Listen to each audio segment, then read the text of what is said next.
सुर में गाना सीखिए पाधानीसा ऐप के साथ। AI powered personal music teacher from Saregama.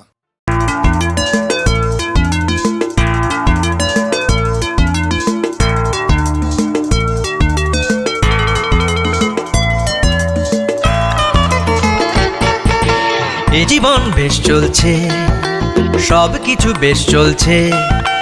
এ জীবন বেশ চলছে, সব কিছু বেশ চলছে। একটু শুধু যা অন্য নাই, মা ও বোনেদের বস্ত্র নাই। একটু শুধু যা অন্য নাই, মা ও বোনেদের বস্ত্র নাই। কর্ম নাই এ বেকার জীবন, আর সব ঠিকঠাক বেশ চলছে। এ জীবন বেশ চলছে, সব কিছু বেশ চলছে।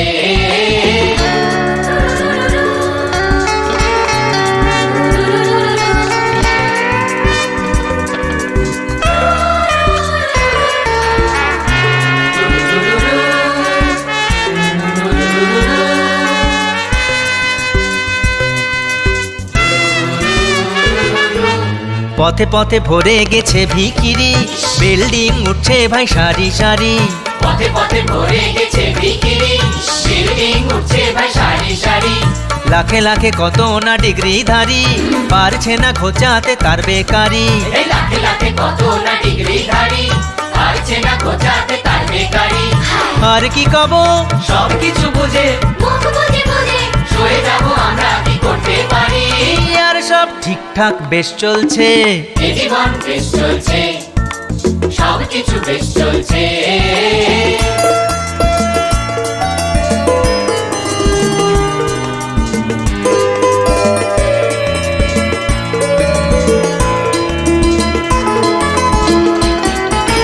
বাজারেতে সব কিছু আকাশ ছোঁয়া, কয়লা বিনাতে ভাই উঠছে ধোঁয়া। বাজারেতে সবকিছু আকাশ ছোঁয়া, কয়লা বিনাতে ভাই উঠছে ধোঁয়া। বড় বড় দাতা জনতার হাতে ধরিয়ে যে দিচ্ছে ভাই মুড়ের মোয়া। বড় বড় দাদা জনতার হাতে ধরিয়ে যে দিচ্ছে ভাই মুড়ির মোয়া। আর কি কব, চারিদিকে চুরি আর ঘুষখড়ি, কালো বাজারিতে দেয়া নেয়া, আর সব ঠিকঠাক বেশ চলছে। এ জীবন বেশ চলছে, সব কিছু বেশ চলছে।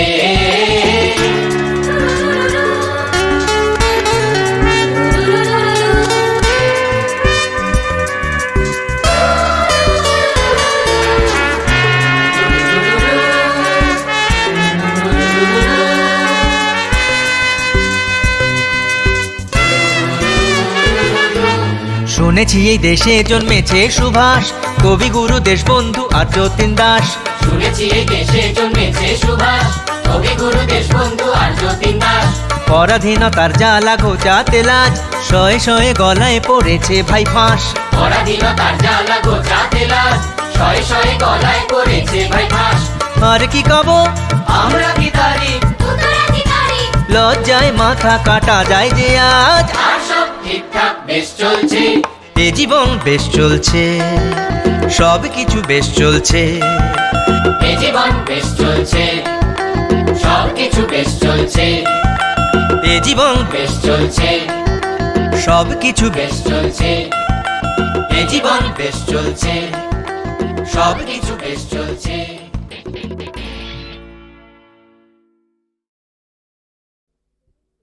সে চেয়েছিল একটি সত্যিকারের প্রেমের কবিতা লিখতে। তার তো একটাই জীবন, মানুষের জীবনে প্রেমের চেয়ে নির্মল পিপাসার জল আর কি থাকতে পারে।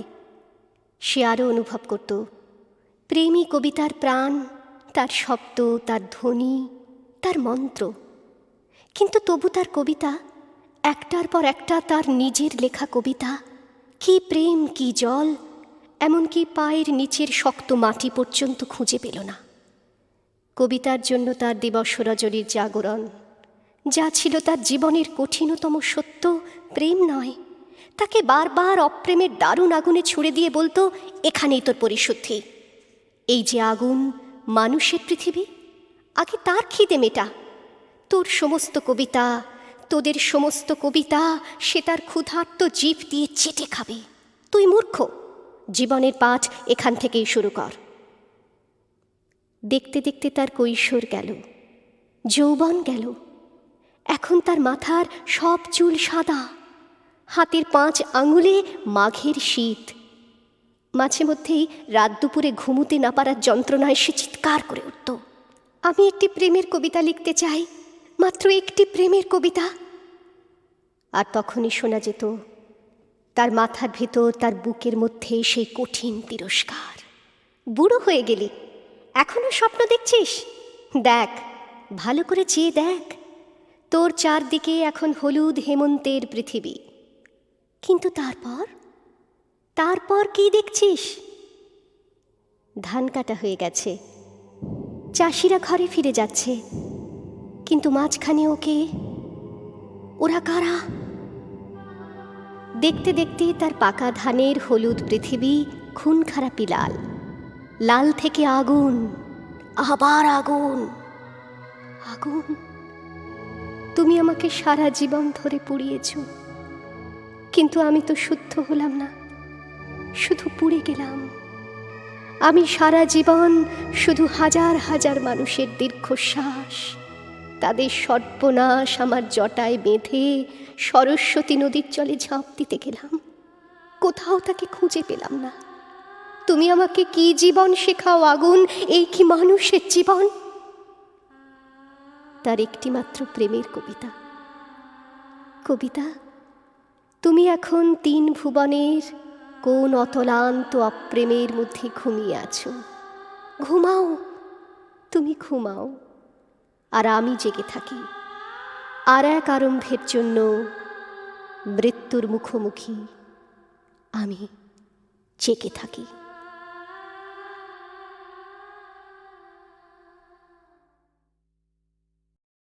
রূপান্তর। মৃত্যু হোক দেহ, প্রাণ, মন।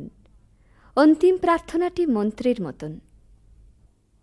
দিন মোর কর্মের প্রহারে পাংশু, রাত্রি মোর জ্বলন্ত জাগ্রত স্বপ্নে।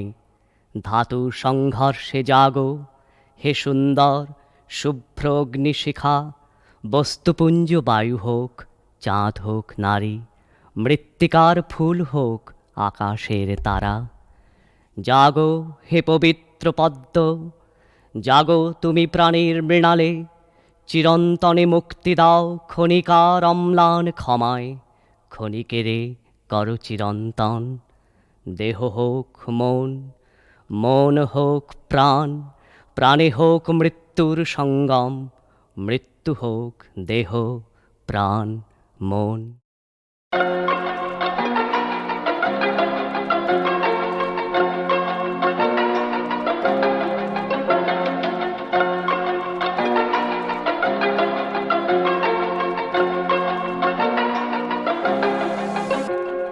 স্কুলের গেটের বাইরে দাঁড়িয়ে মেয়েটা, ছেলেটা দৌড়ে দৌড়ে এসে হাঁপায়। স্কুলের বাসটা হর্ন দিয়ে যায় 3 বার, মেয়েটা দৌড়ে দৌড়ে চলে যায়। স্কুলের ব্যাগটা কাঁধে তুলে নিয়ে ছেলেটা হাঁপাতে হাঁপাতে আবার হাঁটা দেয়। বাসের ভেতর জানলার কাছে ঝাপসা, মেয়েটার আবার কান্না পায়। আরো 2টো ছেলে মেয়ের বয়স বেড়ে যাবে, আরো 2টো দিনের অবসান। আমার ছেলে মানুষটা আঁকড়ে ধরে রেখে লিখবো আমি ভালোবাসার গান।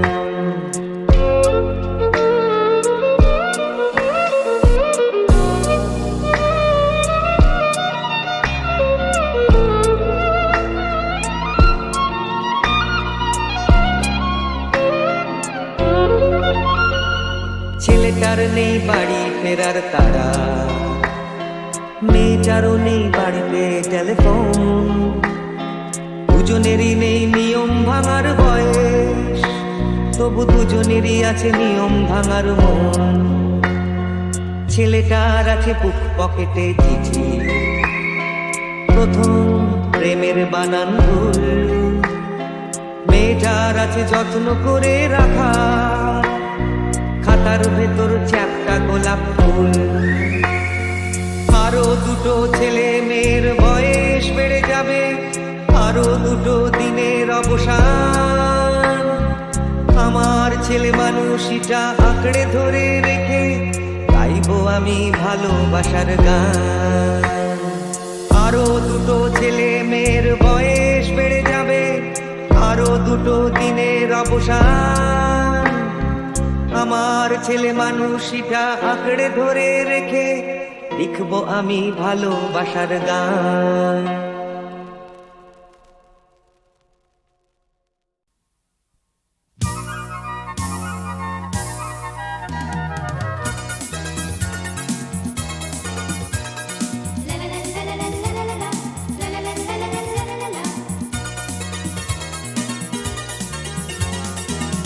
আজ দোলে মন কান ইশারাতে,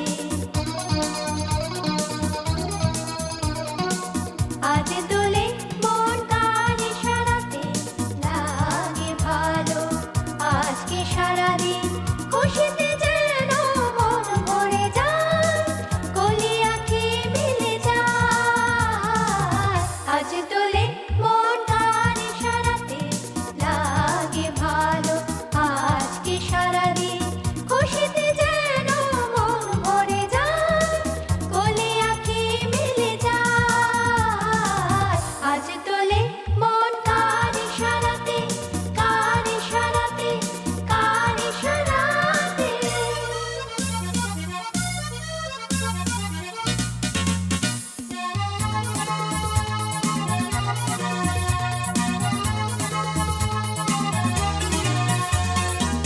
হাসনাহানা এসে বলে আজকে খুশি কেন,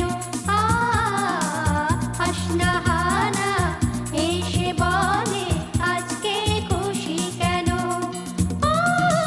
যে ছিল স্বপ্নে বুঝি লগনে, যে ছিল স্বপ্নে বুঝি লগনে, আমাকে সাথে নিয়ে যায়। আজ দোলে মন কান ইশারাতে, কান ইশারাতে, কান ইশারাতে।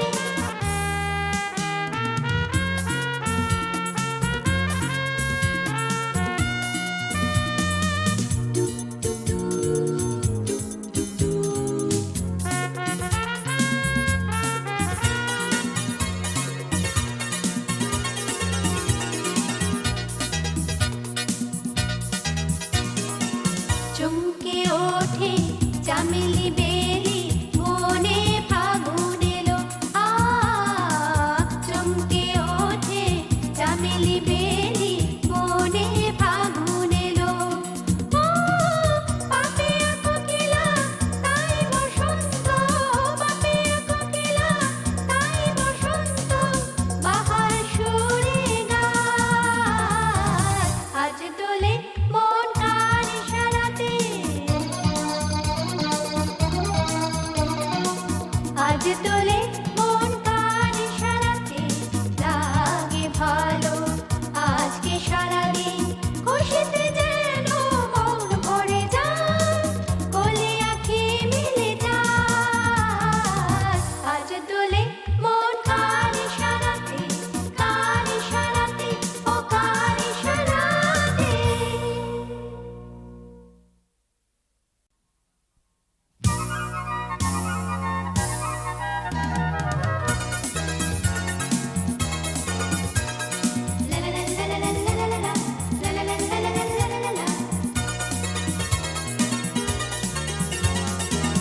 আজ দোলে মন কান ইশারাতে, আজ দোলে মন কান ইশারাতে, লাগে ভালো আজকে সারাদিন, খুশিতে যেন মন ভরে যায়, কলি আঁখি মিলে যায়। আজ দোলে মন কান ইশারাতে, লাগে ভালো আজকে সারাদিন, খুশিতে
ওঠে চামেলি বেলি মনে ফাগুন এলো চমকে ওঠে চামেলি বেলি মনে ফাগুন এলো পাপিয়া কোকিলা তাই বসন্ত পাপিয়া কোকিলা তাই বসন্ত বাহার সুরে গায় আজ দোলে মন কার ইশারাতে আজ দোলে মন কার ইশারাতে লাগে ভালো আজকে সারাদিন খুশিতে যেন মন ভরে যায় কোলে আঁখি মিলে যায় আজ দোলে মন কার ইশারাতে ও কার ইশারাতে হে ভুবন, আমি যতক্ষণ তোমারে না বেসেছিনু ভালো, ততক্ষণ তব আলো খুঁজে খুঁজে পায় নাই তার সব ধন। ততক্ষণ নিখিল গগন হাতে নিয়ে দীপ তার শূন্যে শূন্যে ছিল পথ চেয়ে। মোর প্রেম এলো গান গেয়ে, কি যে হলো কানাকানি, দিল সে তোমার গলে আপন গলার মালাখানি। মুগ্ধ চক্ষে হেসে তোমার এসে গোপনে দিয়েছে কিছু, যা তোমার গোপন হৃদয়ে তারার মালার মাঝে চিরদিন রবে গাঁথা হয়ে।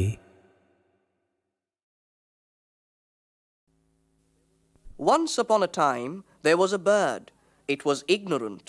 It sang all right, but never recited the scriptures. It hopped pretty frequently, but lacked in manners. Said the Raja to himself, "Ignorance is costly in the long run, for fools consume as much food as their betters, and yet give nothing in return." He called his nephews to his presence and told them that the bird must have a sound schooling. The pundits were summoned and at once went to the root of the matter. They decided that the ignorance of birds was due to their natural habit of living in poor nests. Therefore, according to the pundits, the first thing necessary for this bird's education was a suitable cage. The pundits had their rewards and went home happy. A golden cage was built with gorgeous decorations. Crowds came to see it from all parts of the world. "Culture captured and caged," exclaimed some in a rapture of ecstasy and burst into tears. Others remarked, "Even if culture be missed, the cage will remain to the end a substantial fact. How fortunate for the bird!" The goldsmith filled his bag with money and lost no time in sailing homewards. The pundit sat down to educate the bird. With proper deliberation, he took his pinch of snuff as he said, "Textbooks can never be too many for our purpose."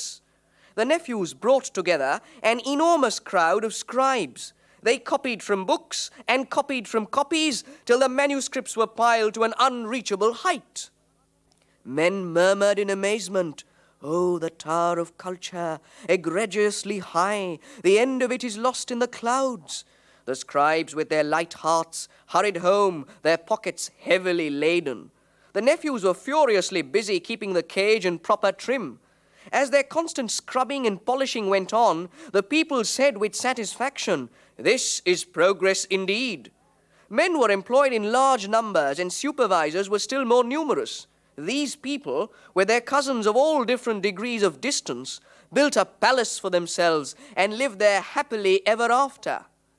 Whatever may be its other deficiencies, the world is never in want of fault-finders, and they went about saying that every creature remotely connected with the cage flourished beyond words, excepting only the bird. When this remark reached the Raja's ears, he summoned his nephews before him and said, "My dear nephews, what is this that we hear?" The nephews said in answer, "Sire, let the testimony of the goldsmiths and the pundits, the scribes and the supervisors be taken, if the truth is to be known. Food is scarce with the fault-finders, and that is why their tongues have gained in sharpness." The explanation was so luminously satisfactory that the Raja decorated each one of his nephews with his own rare jewels.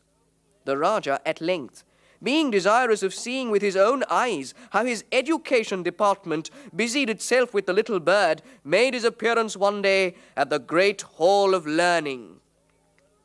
From the gate rose the sounds of conch shells and gongs, horns, bugles, and trumpets, cymbals, drums, and kettle drums, tom-toms, tambourines, flutes, fifes, barrel organs, and bagpipes. The pundits began chanting mantras with their topmost voices, while the goldsmiths, scribes, supervisors, and their numberless cousins of all different degrees of distance loudly raised a round of cheers. The nephew smiled and said, "Sire, what do you think of it all?" The Raja said, "It does seem so fearfully like a sound principle of education." Mightily pleased, the Raja was about to remount his elephant when the fault finder from behind some bush cried out, "Maharaja, have you seen the bird?" "Indeed, I have not," exclaimed the Raja. "I completely forgot about the bird." Turning back, he asked the pundits about the method they followed in instructing the bird. It was shown to him. He was immensely impressed. The method was so stupendous that the bird looked ridiculously unimportant in comparison. The Raja was satisfied that there was no flaw in the arrangements. As for any complaint from the bird itself, that simply could not be expected. Its throat was so completely choked with the leaves from the books that it could neither whistle nor whisper. It sent a thrill through one's body to watch the process. This time, while remounting his elephant, the Raja ordered his state ear-puller to give a thorough good pull at both the ears of the fault-finder. The bird thus crawled on, duly and properly, to the safest verge of inanity. In fact, its progress was satisfactory in the extreme. Nevertheless, nature occasionally triumphed over training, and when the morning light peeped into the bird's cage, it sometimes fluttered its wings in a reprehensible manner, and though it is hard to believe, it pitifully pecked at its bars with its feeble beak. "What impertinence!" growled the Kotwal.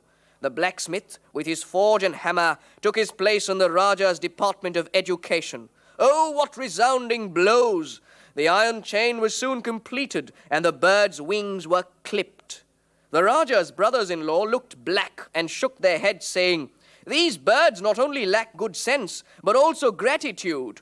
With textbook in one hand and baton in the other, the pundits gave the poor bird what may fitfully be called a lesson.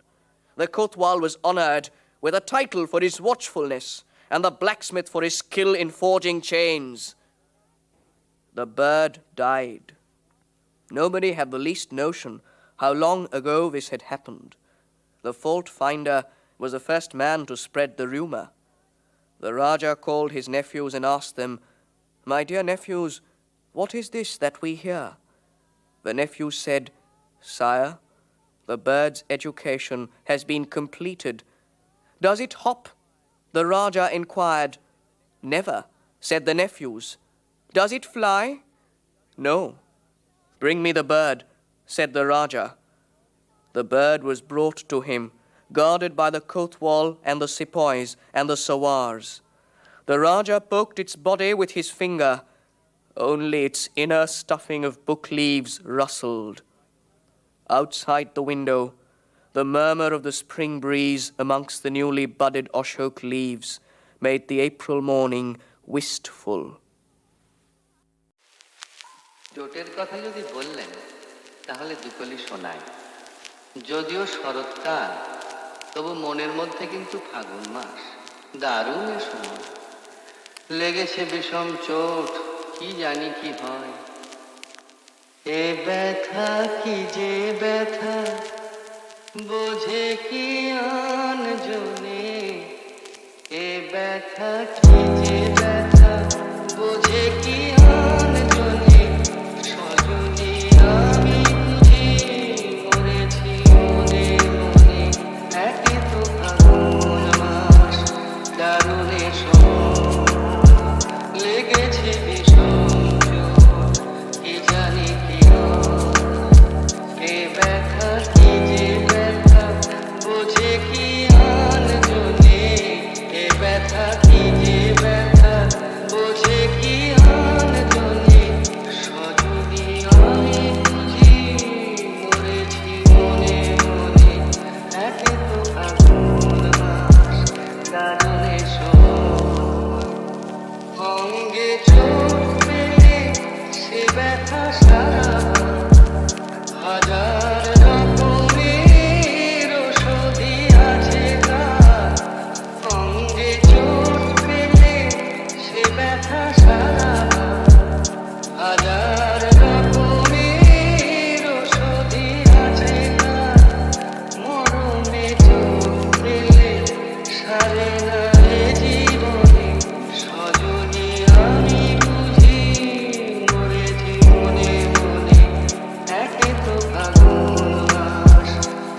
দারুণে সময় লেগেছে বিষম কি জানি কি হয় বাতাসে বাঁশি বাজে কেবলি ডাকে শিকলি কাটা মন লুকিয়ে যেতে চায় বাতাসে বাঁশি বাজে কেবলি ডাকে শিকলি কাটা মন লুকিয়ে যেতে চায় এ ছোট পেয়ে রাধা মরেছে বৃন্দাবনে সবই আমি বুঝি মরেছি মনে মনে একে তো ফাগুন মাস দারুণে সময় লেগেছে বিষম কি জানি কি হয় কি জানি কি হয় কি জানি কি হয়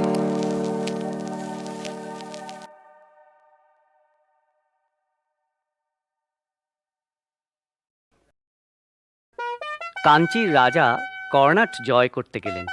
তিনি হলেন জয়ী। চন্দনে, হাতির দাঁতে আর সোনামানিকে হাতি বোঝাই হলো। দেশে ফেরবার পথে বলেশ্বরীর মন্দির বলির রক্তে ভাসিয়ে দিয়ে রাজা পুজো দিলেন। পুজো দিয়ে চলে আসছেন, গায়ে রক্তবস্ত্র, গলায় জবার মালা, কপালে রক্তচন্দনের তিলক, সঙ্গে কেবল মন্ত্রী আর বিদূষক। এক জায়গায় দেখলেন পথের ধারে আমবাগানে ছেলেরা খেলা করছে। রাজা তাঁর দুই সঙ্গীকে বললেন, দেখে আসি ওরা কি খেলছে। ছেলেরা দুই সারি পুতুল সাজিয়ে যুদ্ধ খেলছে। রাজা জিজ্ঞাসা করলেন, কার সঙ্গে কার যুদ্ধ? তারা বললে, কর্ণাটের সঙ্গে কাঞ্চীর। রাজা জিজ্ঞাসা করলেন, কার জিত কার হার? ছেলেরা বুক ফুলিয়ে বললে, কর্ণাটের জিত, কাঞ্চীর হার।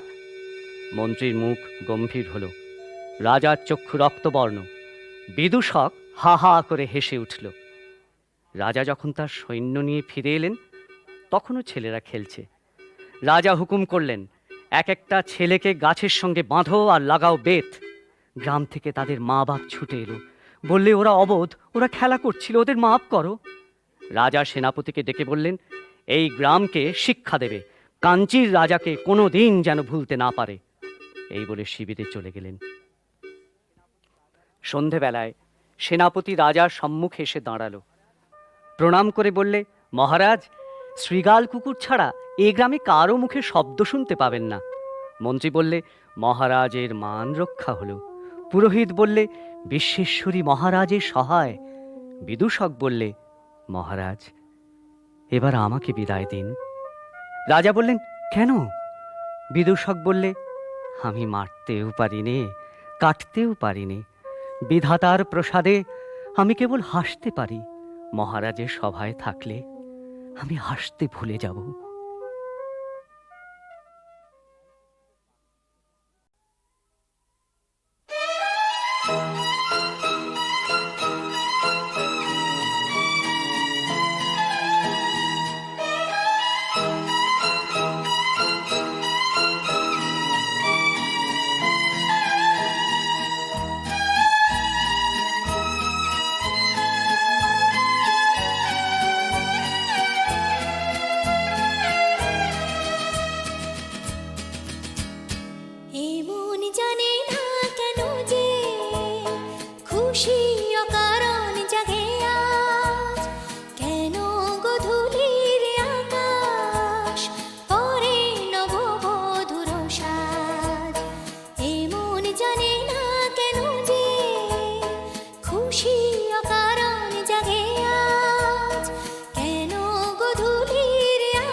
স্বপ্ন ছড়ায়, আজ দোলা লাগে হৃদয়ে, মোহিনী সুখ স্বপ্ন ছড়ায়, তুমি আসবে ফিরে আজ সন্ধ্যায়, মধুগন্ধ বাতাসে জড়ায়, মধুগন্ধ বাতাসে জড়ায়। এই মন জানে না কেন যে খুশি অকারণ জাগে আজ, কেন গধূলির আকাশ পরে নববধূর সাজ, জানি না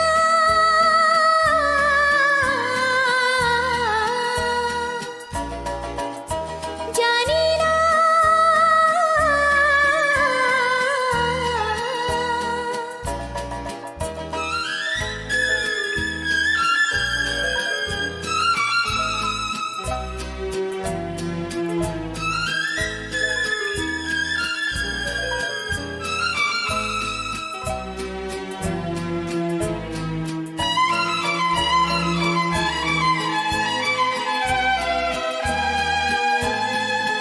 ছিলে না তুমি তাই গান জাগেনি, গেয়েছি গান তবু সুর লাগেনি, ছিলে না তুমি তাই গান জাগেনি, গেয়েছি গান তবু সুর লাগেনি, ফিরে গেছে ফাগুনে সে একা, আমি তখন তাকে তো ডাকিনি, আমি তখন তাকে তো ডাকিনি। এ মন জানে